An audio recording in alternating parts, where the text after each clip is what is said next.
I'm on my third day now exploring the Sierra Nevada. I've been here on my own. In fact, I haven't seen a single person for the last 48 hours, which is quite incredible.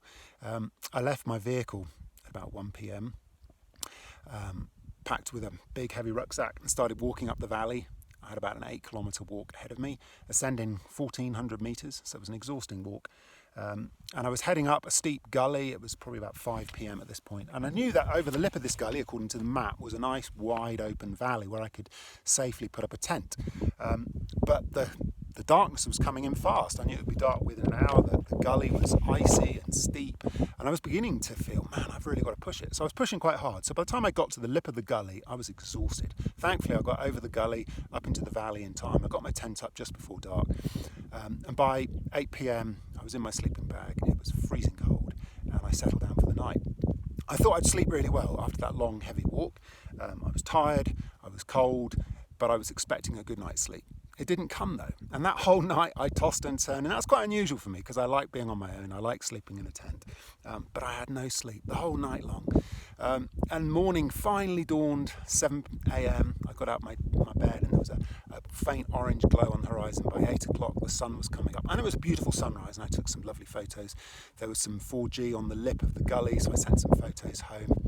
Miranda actually posted one with a quote, which I read later that day, and I loved the quote. The quote is, "Hail the awakening, the light returning, the heart brightening restoration of spirit's hunger for the new." That's a quote from Gideon Hugh, and apparently it's a Gaelic festival yesterday. It was the midway point between the autumn and the spring equinox. So it's the point when the promise of new life can really begin to be felt. And that quote kind of summarised how I felt yesterday morning. I was desperate for darkness to end, and when the light finally came, I really hailed the awakening of the light. I really felt a heart-brightening restoration of my spirit's hunger for new. I was excited to be climbing a mountain. I was out in pristine snow. It was beautiful, and I had a lovely day walking. And at the end of the day, I got back to my tent. I'd left it there kind of in base camp in the valley. And there was another interesting thing happened. One of our friends who's going through a very difficult life, challenging situation at the moment, wrote us a WhatsApp message, which I read there on the mountainside, and it was also about light and darkness. And she said that she's pondering the role of dark times in her life right now. And she came across the fact that according to their circadian rhythms, while it's dark, plants are actually anticipating the coming of the dawn, and they're preparing on a cellular level before their chloroplasts are stimulated by light. So darkness is playing a significant role in the plant's growth. It influences the distribution of the chloroplast, the leaf shape, the growth patterns, and the duration of the daily cycles. And all this is happening in the darkness. Nature itself is preparing for the dawn even before the dawn appears. I think that's amazing.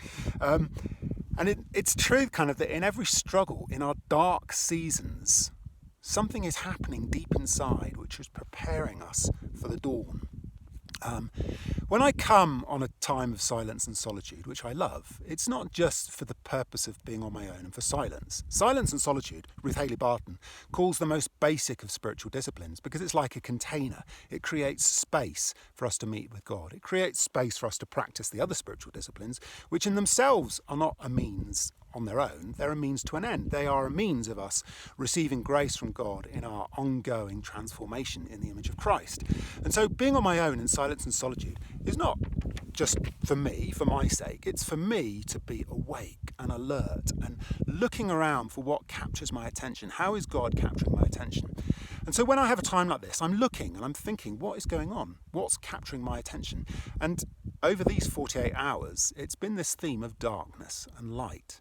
I've struggled to get through a night of darkness, even whilst I've been glad to be inside a warm tent on a snowy mountainside.